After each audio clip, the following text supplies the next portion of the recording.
Great books written by the ancients, like the Iliad and the Odyssey, have told tales of courageous leaders, memorable deeds, and glorious cities.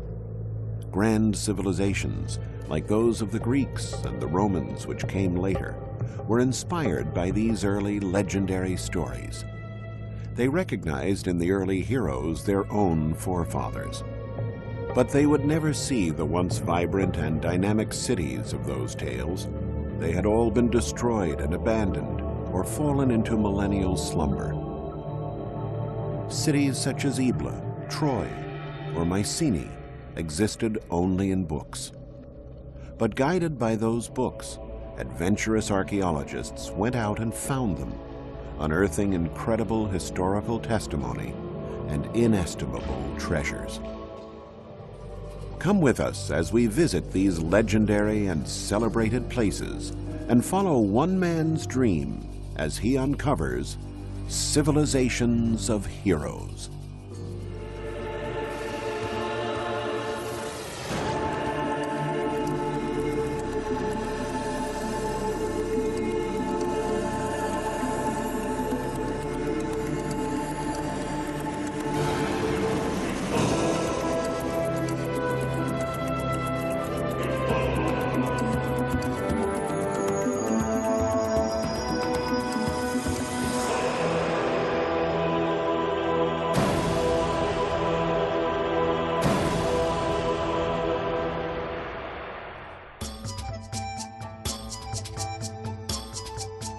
A taste for the ancient, a desire to learn about the history of our predecessors, has always enlivened people's minds. The ancient Greeks and Romans also loved to study their forefathers. Their attention was focused on the cultures and cities of the 2nd and 3rd millennia BC.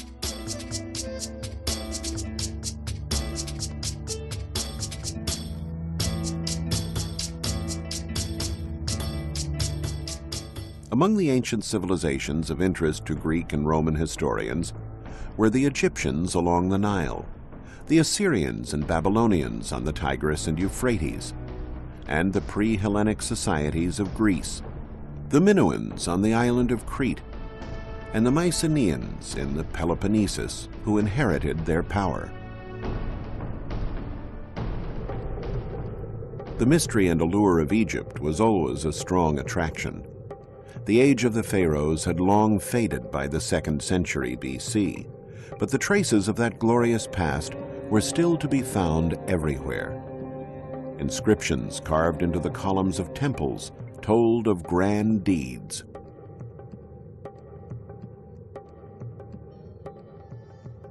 Historians were fascinated with the story of the great Egyptian pharaoh Thutmose III, inscribed into the columns of the temple at Karnak. Thutmose had organized a great military campaign to conquer the Near East in the 15th century BC.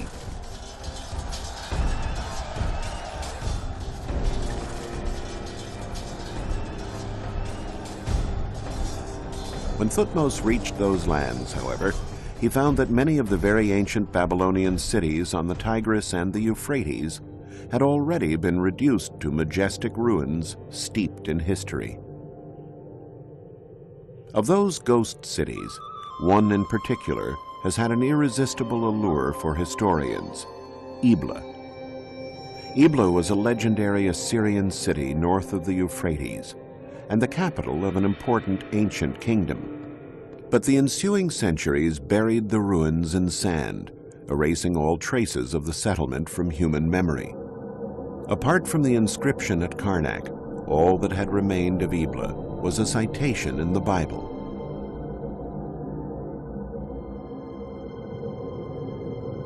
One day, some farmers were out plowing their fields when they came across a magnificent bas-relief.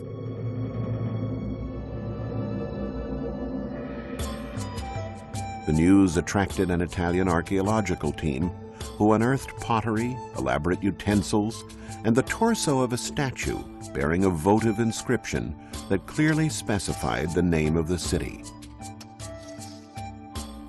Ebla had been restored to existence.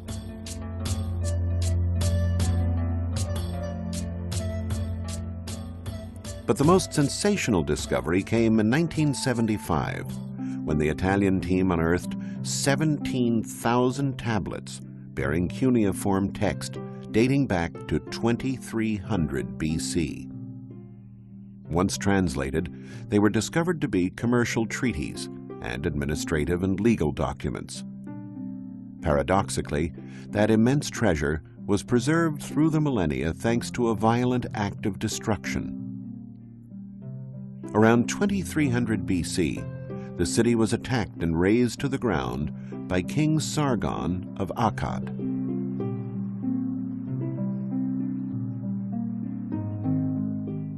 The tablets had been stored neatly on shelves in the archives of the royal palace. The palace collapsed in such a way that the tablets were left stacked one atop another, a position which favored their preservation and allowed archaeologists to accurately reconstruct their content. Ebla was a flourishing commercial center in ancient Syria, and its king was a rich merchant. Commerce was so important to the king that caravans leaving for the Orient or for the Mediterranean were invited to lodge in the royal palace. These caravans were the genesis of the city's fortunes and kept its king in power. If they were headed west, the caravans would make their way to the sea.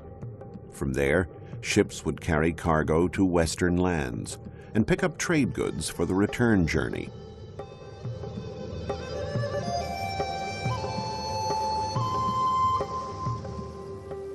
Some of the goods that traded hands included fine pottery and art, but also much-needed metals for weapons and armor.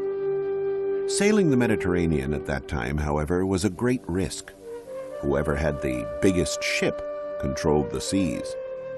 And for a long time, it was a population known for acts of piracy who dominated the Mediterranean, the Mycenaeans. Between Mycenaean Greece and the Orient, there was a city that preyed on ships traveling along the Hellespont toward the Black Sea, the legendary Troy. The Mycenaeans fought a war against this city that has captured the imagination of historians and generations of students.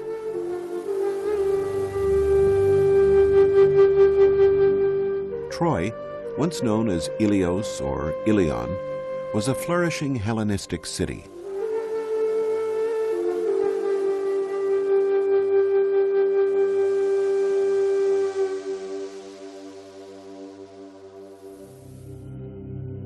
It was also one of the greatest mysteries challenging archaeologists. Many dedicated long years of their lives searching for it, lured by the fabulous treasures it promised.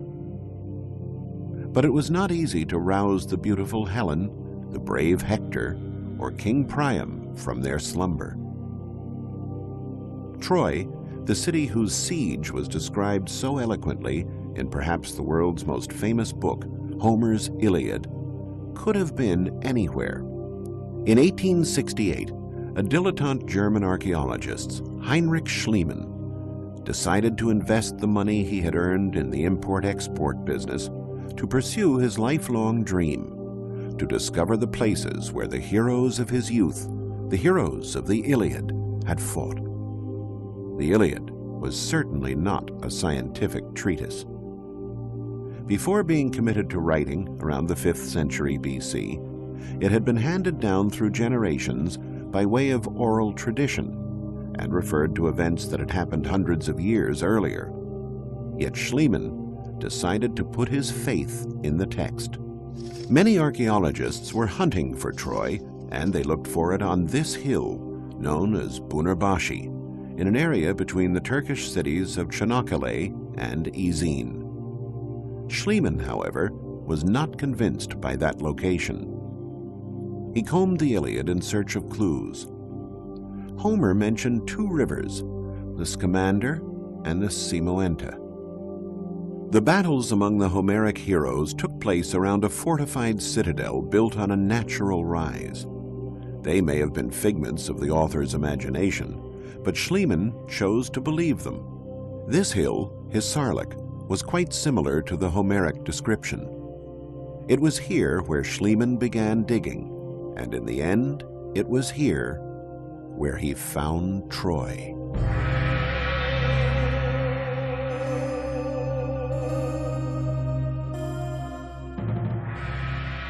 Nine different cities, one built upon the ruins of another, emerged from the excavations.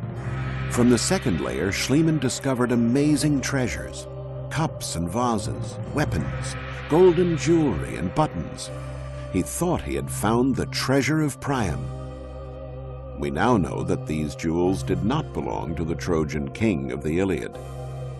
Modern archaeology, a science based on rigorous analytical methods far removed from the intuition that guided Schliemann, has dated the objects to several centuries before the Battle of Troy, attributing them to a royal family from the 3rd millennium BC. But for the German archaeologist, the findings were none other than the treasure of Priam. His belief was supported by the evidence of fire in the layer where he found it. And Homer had said that Troy was burned to the ground by the Mycenaeans, who entered the city after a 10-year siege thanks to the stratagem of the Trojan horse, which now stands in replica on the site. Schliemann thought that the Troy attacked by the Mycenaeans was the same fortified city he had excavated, laid out in this plan dating back to the 3rd millennium BC.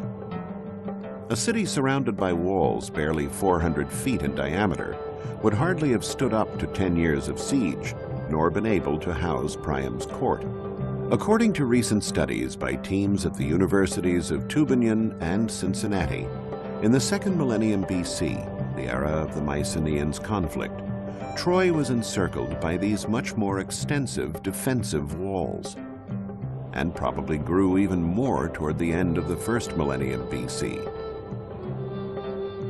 Relying on descriptions in the Iliad and taking into account recent archaeological discoveries that have uncovered new portions of the ancient city, we can now relive the legendary Mycenaean siege of Homer's Troy.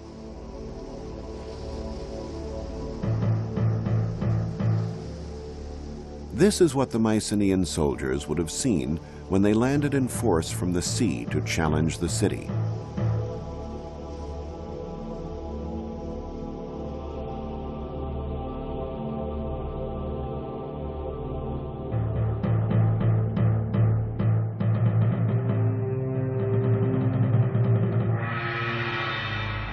The sight of menacing warships headed for Troy was probably not unusual for King Priam and his people. The 9 layers that were found at this archaeological site correspond to 9 different cities, bearing testimony to the cycles of destruction and rebuilding. We now know that Troy, in addition to being of strategic importance for control of seafaring traffic, was also the foremost producer in its time of finished and semi-finished objects in gold.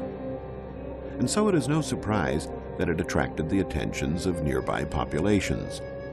Conquering Troy meant not only eliminating the taxes it imposed on merchant traffic toward the Black Sea and the Orient, but also the reward of a rich booty. And so it was essentially economic motives that drove the Mycenaeans into Homer's legendary war, while Homer's account of the beautiful Helen and the courage of heroes like Achilles and Hector has richly imbued the event with drama and romanticism. Troy was an extremely wealthy city and appropriately defended, surrounded by massive walls extolled by Homer as being invincible. That's why, after 10 long years of a fruitless siege, the Mycenaeans were forced to come up with the expedient of the wooden horse. Troy was destroyed and rebuilt 9 times, the last time during the Roman epoch. One of the grandest city plans was created by none other than Alexander the Great. The noble deeds of the Trojans against the Mycenaeans were so vivid in the young leader's mind that he made an offering of his armor to the goddess Athena, who was venerated in Troy. In response, The Trojans presented Alexander with armor that they claimed was used during Homer's war. The historians Strabo and Plutarch both reported the anecdote that Alexander the Great always wore that armor into battle, considering it to be a sacred symbol. In the 1800s, it was believed that this fortified city was of medieval origin, so archaeologists never bothered to dig within its walls in search of evidence of ancient civilizations. However, the nature of the location and the massiveness of the walls attracted Schliemann's attention. He had crossed through this area on the Peloponnese on the search for Troy, and was quite struck by these enormous stacked masses located near modern-day Argos. His mind was flooded with the images of the myths of his childhood and the words of Homer, who made mention of only one Mycenaean city girded by walls, the legendary Tiryns, built by the giant Cyclops. Schliemann, inclined to live out the dreams of his youth and to take seriously the contents of ancient books, refused to accept the idea that that gigantic fortress dated back only to the Middle Ages. Those rocks inspired in him legends and myths hailing from the dawn of time. And there was also the Greek historian Pausanias, who confirmed the Homeric accounts about the existence of Tiryns. Pausanias had even gone so far as to compare the grandeur of the fortifications of Tiryns to the pyramids of Egypt. So somewhere near Argos, there still had to be those Cyclopean walls. Such a grandiose monument could not have simply vanished into thin air. And once again, the excavations vindicated Schliemann. At the top of the citadel, the ruins of a marvelous palace were found, with frescoes in Minoan style dating back to the 2nd millennium BC. It was the fortress of Tiryns. And once again, a destructive war was the reason for the preservation of all that beauty. The upper floors of the palace, collapsing onto those below, had filled the frescoed rooms with debris. The fire set by the invaders then melted the bricks, creating a sort of shell that preserved the remains of the palace. But who were the powerful invaders able to destroy such a powerful city protected by these imposing walls? Historians discovered that the winners of this epic victory were the Dorians, a people from the north who settled in Greece after driving out the Mycenaeans. The secret of their power? Their weapons were made of iron, a material unknown to the Mycenaeans, who fought with more brittle bronze weapons. The strength and audacity of Achilles' heirs availed them little. Their swords shattered as soon as they touched those of their enemies.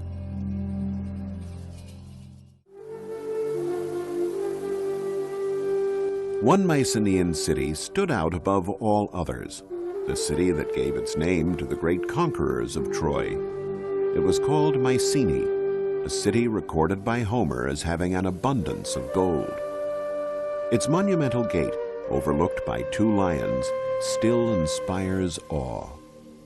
This was the realm of the great king, the leader of the legendary expedition that destroyed Troy, Agamemnon. The intrigue surrounding a legendary locale has always been a strong stimulus to archaeologists. Where was the tomb of Agamemnon? Had he ever really existed? Had Mycenae's golden riches, recorded by Homer, been spared the ravages of time? Pausanias, in his writings, said that Agamemnon's tomb lay within the walls of Mycenae.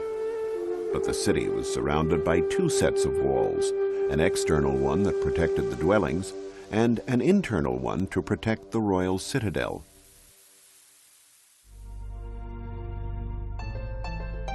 The search, carried out within the external walls, proved vain until Schliemann arrived on the scene.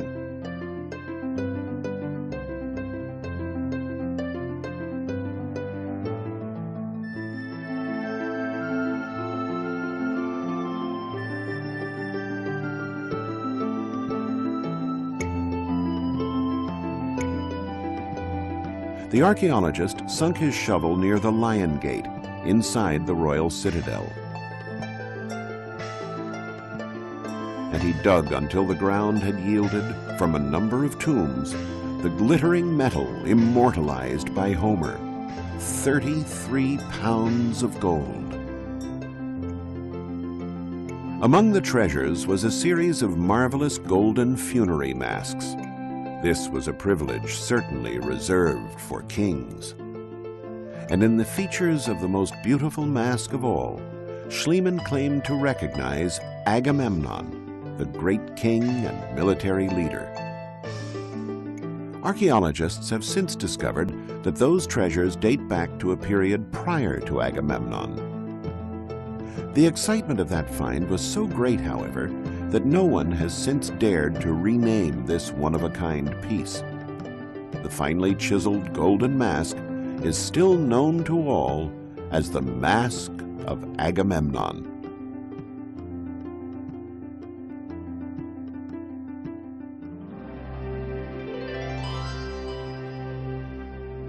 Schliemann had reached the heart of the Mycenaean civilization, the legendary home of its great king. And of course, a great king needs a great palace. Entering these rooms, recreated here according to Homer's description, we can see what a profound influence the Mycenaean culture had on the Greeks. The Mycenaean civilization handed down its own image to posterity, partially through architecture.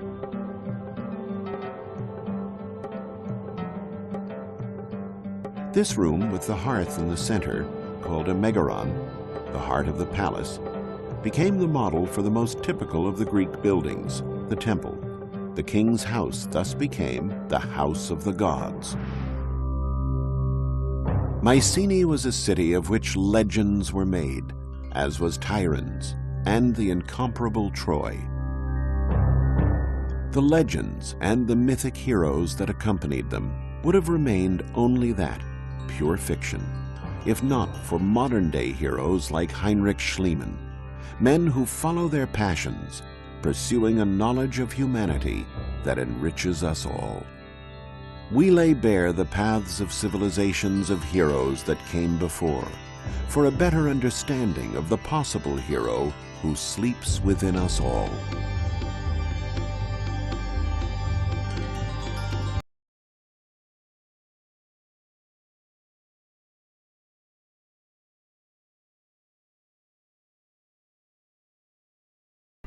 The Mediterranean Sea, 5th century BC, a great commercial network created by the Phoenicians. In hundreds of archaeological sites scattered around the Mediterranean, objects are often found that are completely extraneous to local civilizations and cultures. An Egyptian amulet in Greece, a Greek vase in Africa, a huge multitude of goods moving from one country to another and another had to be transported and traded in some sort of systematic way. And it is the Phoenicians, with their tall headdresses, their formidable ships, their skills in trading, and their courage on the high seas, who made a name for themselves in this pursuit. We'll see how the Phoenicians took on a diverse civilization of cultures and wove them together to become the undisputed lords of the sea.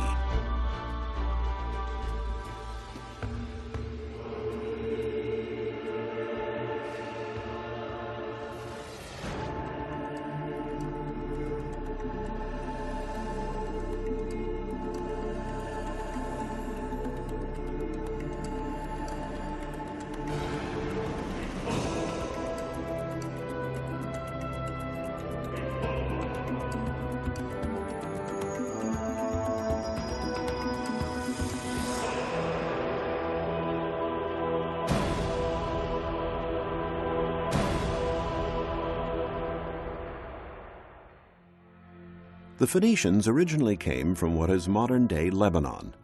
They were organized into city-states, the most important of which was Tyre, whose magnificent Roman ruins are still standing. The easiest way for Phoenicians to increase their prosperity was by contact with other peoples, and the quickest route to new lands and cultures was the Mediterranean. They soon became outstanding sailors and astute traders, indeed the very best. They learned to recognize products that people wanted to acquire and those they wanted to trade. And they started sailing and trading as far back as the 2nd millennium BC. To support their trade, they set up ports and founded colonies, built warehouses, and created a network of routes that touched on neighboring countries such as Egypt, Greece, the Magna Graecia, and Carthage in North Africa. Then they went on to reach Sardinia, the Mediterranean and Atlantic coasts of Spain, and farther south, along the coast as far as Senegal, and north to England and Ireland. A network of this size with hundreds of colonies and thousands of ships had to be well coordinated.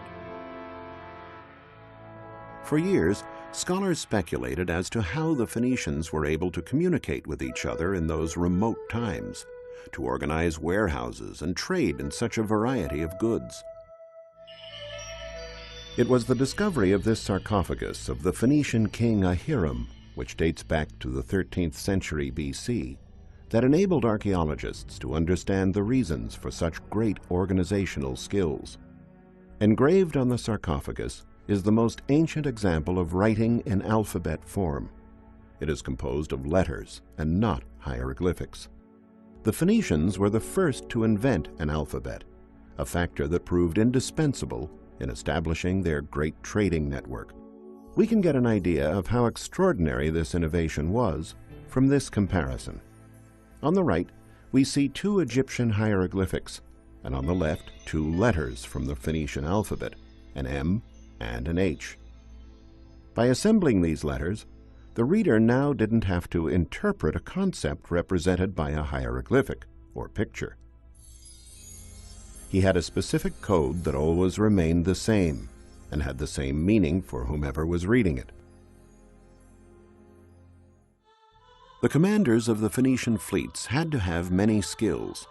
They not only needed expert knowledge of the sea and foreign lands, but they had to know the art of trading as well, what to buy, what to sell. One precious cargo of theirs was the mythical cedar of Lebanon, an excellent timber for building sturdy cargo vessels and warships. The timber could be bought in Baalbek, situated in the mountains that formed a backdrop to the Phoenician cities in Lebanon. In the Hellenistic period, the city of Baalbek was known as Heliopolis, City of the Sun. By studying the meaning of these swastikas and other evidence, such as the different colors of columns at this site, archaeologists discovered that the enormous temple that dominated the city was dedicated to the sun god, after which the city was named. But why were the columns painted in different colors? The mystery can be solved when the columns are linked to the cardinal points. The dark columns were placed to the west, while the lighter colored columns were set to the east. They were supposed to represent life and death, the rising and setting of the sun. In 60 AD, the cella of the sun god was the most important construction in the entire sacred area, with 54 columns over 60 feet high, more than 6 feet in diameter. Having loaded the trunks of cedar wood onto carts, the traders would return to the coast where their ships awaited them. In the Bible, Ezekiel mentions that the Phoenician city of Byblus, which also lies in Lebanon, was the biggest naval shipyard in ancient times. Crossing the seas was not an easy matter, even with a good ship. This was one of the reasons why help from the gods was sought throughout the Mediterranean. These precious bronze statues covered in gold leaf have a strange headdress. It is a libad, which is typical of the Phoenicians. The statues have been found in great quantities in Byblus. They were votive objects used to invoke the favor of the gods. They were found at one of the most important places of worship for the Phoenician religion, the Temple of the Obelisks. In Byblus and other Phoenician cities, the remains of numerous Phoenician cargo ships have been found. The typical ship was 65 feet long and over 16 feet wide, large enough to carry a great deal of the precious cedar, as well as luxurious fabrics dyed with a reddish-purple pigment known as murex. The Phoenicians took their name from these fabrics. Phoenix, Phoenician, comes from the Greek word phoin, or red.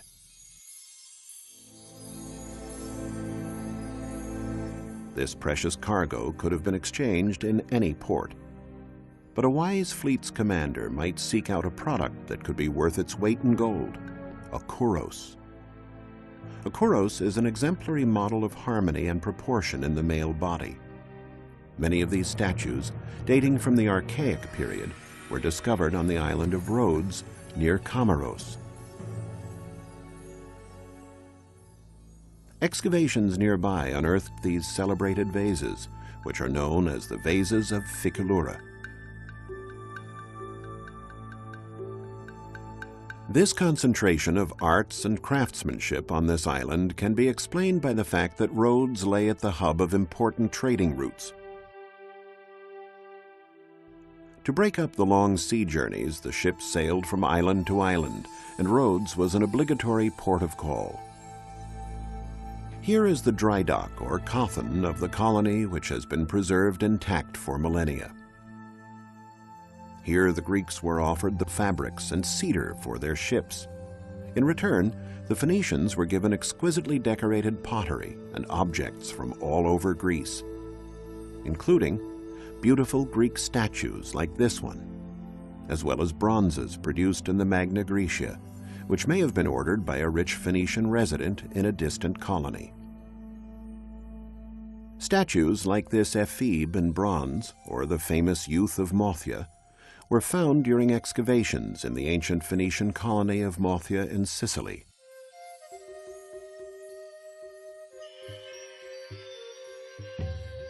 The statues testify to the level of Phoenician trading in the Mediterranean, a veritable cross-cultural exchange. The ship, now loaded with vases, statues, and jewels, continues its journey to the west. It sails past the Pillars of Hercules at the Isthmus of Gibraltar and heads south along the Atlantic beaches of Africa between Morocco and Guinea.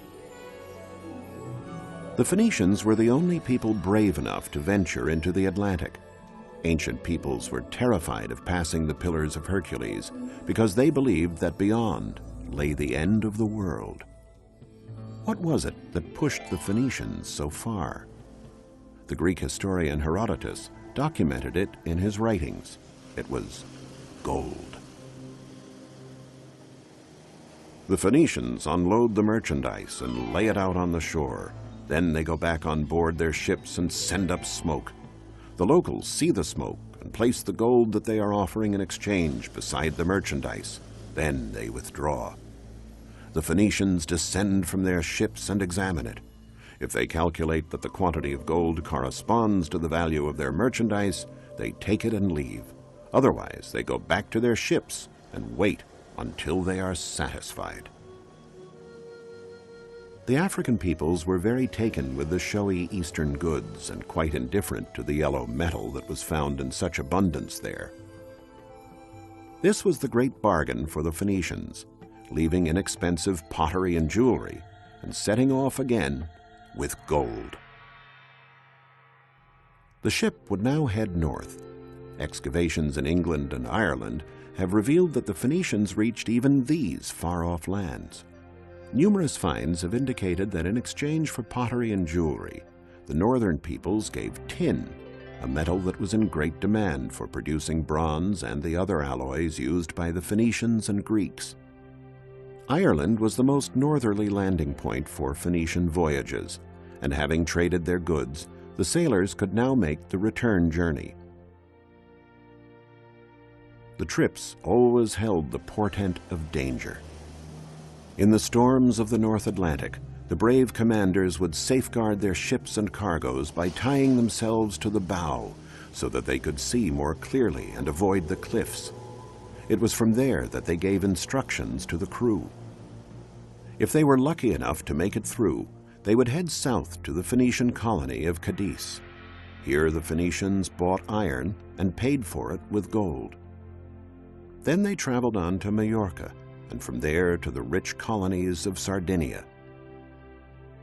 It's here that an archaeological dig uncovered a gold mine, not a seam or stratum of gold, but a huge array of precious gold jewelry, now on display in the Archaeological Museum in Cagliari.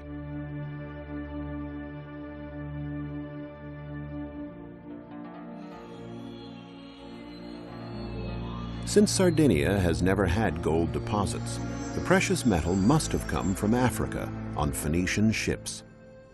In the Sardinian colonies, the Phoenicians themselves worked the gold into the most exclusive forms, modeling it in small molds.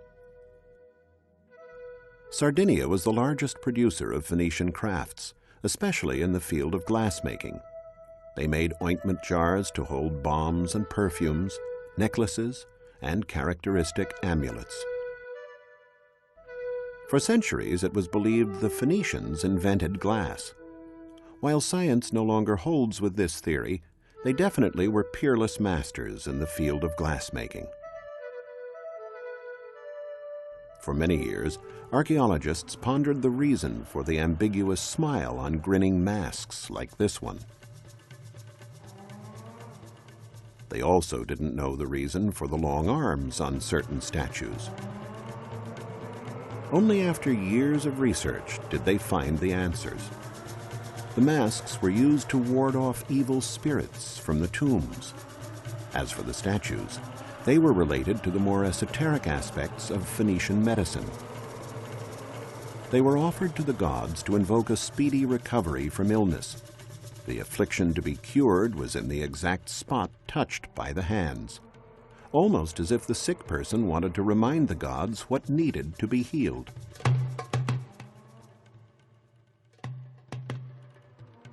Walls and the sea.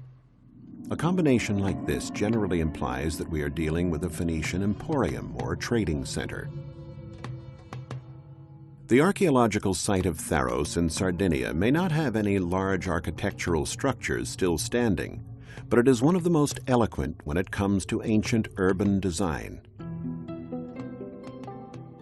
Here, Phoenicians would have traded the iron, lead, and part of the tin and gold they had for precious jewels. Tharos was one of the largest producers of jewelry of the period.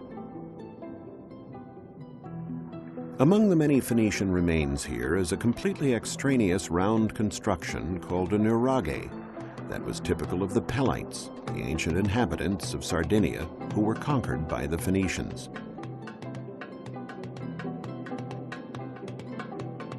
This is how the village would have looked about 3,000 years ago.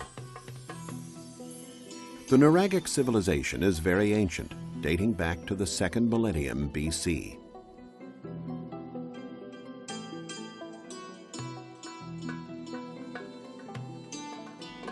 Their settlements were very compact, with narrow winding streets which made it easier to defend the village from enemy incursions. The houses of the ancient Sardinian people were a combination of fortified towers, granaries, workshops, and dwelling places. There was no distinction made between the function of the various constructions. There was only the nuraghe, a unit where productive and family activities were carried out around a fire, the main focus of the house. But what exactly does the word nuraghe mean? It seems to come from the way their dwelling was constructed. In the ancient local language, nur meant mound. As we can see, the walls of the constructions are thicker than the dwelling area. They were built with heavy stones heaped on top of each other without the use of mortar.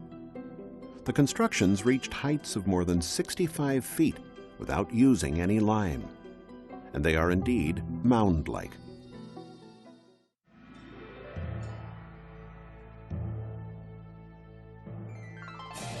Phoenician ports, like this one in Nora, all had something in common. They were situated near promontories. In this way, ships could be moored on both sides of the promontories, creating a larger dock area. The only thing the Phoenicians looked for was to be able to land quickly, get their business done, and then set sail again. These are the foundations of the Phoenician quarter in Nora. Although it's worlds away from the Romans' concept of living, with the Romans preferring large, orderly quarters equipped with many services and amenities, the Phoenicians did share the Romans' love of thermal baths. The baths here in Nora are decorated with rich mosaics. The theater here is also quite spectacular. Dating from the 2nd century AD, it is one of the most fascinating monuments in all of Sardinia.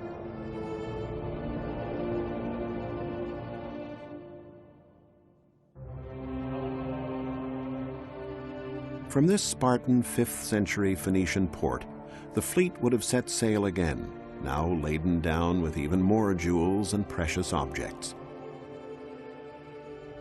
One of the greatest archaeological mysteries regarded the port of Carthage, queen of the Mediterranean, the most powerful of all Phoenician colonies. The Greek historian Appian, a native of Alexandria in Egypt, tells us that the port had 2 harbors, the rectangular commercial port and the round military harbor with an island in the center. However, in modern times, no place seemed to correspond to that description until in the 19th century, the writer René Chateaubriand noticed these 2 lagoons near the bay of Le Cram were very similar in shape to the ports mentioned. He realized that this was Carthage. This discovery led to a heated debate, which was only concluded with excavations carried out in 1974. A British team, excavating on the circular island, found evidence that confirmed Chateaubriand's theory. The bustling port of Carthage was the largest and most modern port in pre-Roman times.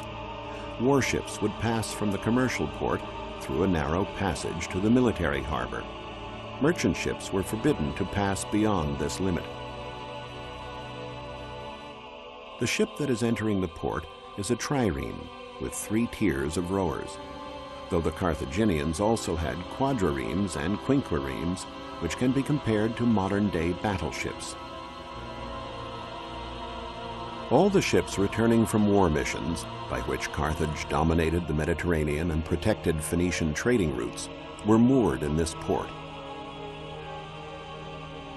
It was circular, with a round island in the center, known as the Island of the Admiralty. There were dry docks both on the island and in the outer perimeter of the port. On the summit of the island was the Pavilion of the Admiralty, from which the supreme commander of the fleet gave military orders. A bugler and a herald, armed with flags, controlled the traffic of ships in the port. If a trumpeter signaled to turn left, there had to be room enough to make the maneuver. The basin of water in which the ships moved was thus over 300 feet wide, the same diameter as the Island of the Admiralty on our right. There were 30 berths in the center and 140 on the outside. Since some of the very deep central moorings could hold 2 ships, there could have been 200 ships in the port at one time. The military port in Carthage was always packed in winter, since bad weather made it dangerous for the ships to be out on rough seas. Thus, there was a tendency to avoid war during this time, and this was a good time to service the ships. The trireme would be pulled up onto dry land over the slightly sloping terrain of the island. Planks of wood set crossways ensured that the ships kept their grip on the slipway. At the entrance to the area, Ionic columns set at sea level gave the impression of a portico to make this military site look more elegant. The ships were also given special aesthetic treatment. Phoenician ships typically had an eye painted on the bow that was supposed to strike fear into their enemies. A warship differed from a cargo ship in that it had oars and oarsmen that enabled it to move very quickly. As well as being outstanding sailors, the Phoenicians excelled at shipbuilding. They mass-produced ships and replaced the vessels sunk by their enemies with great speed. All the parts of the ship were clearly marked by different letters and kept ready for quick assembly. In this way, they could build an entire fleet in a short period of time. The busy commercial part of Carthage, however, was the Bursa, the Acropolis of Carthage. This is where the major transactions, the trades and selling of jewelry and glasswork brought from Sardinia, would take place. These goods were in great demand in Carthage. On their way home, the ships might also sail up the Nile to the grand and mysterious kingdoms of the pharaohs. Despite the fact that Egyptians followed the cult of the hereafter, the royalty adored earthly treasures. The Phoenicians would have traded the jewelry from Pharos for linen, a hard-wearing fabric that only the Egyptians knew how to make. This material was indispensable for the robust sails used on Phoenician ships. They might also have purchased rare and exotic goods greatly sought after at the Persian court, namely monkeys and crocodiles. Finally, completing the loop and reaching the town of Tyre, they could sell the exotic animals to the Persians and the linen to their fellow countrymen. They'd be left with gold, silver, and a lot more money than they would have paid for the cedar back in Baalbek. Through their travels and their trading, their ancient wheeling and dealing, the Phoenicians formed links with most of the known world at that time, enabling a variety of peoples to share the best that distant cultures had to offer. The Phoenicians, undisputedly, the master merchants of the Mediterranean.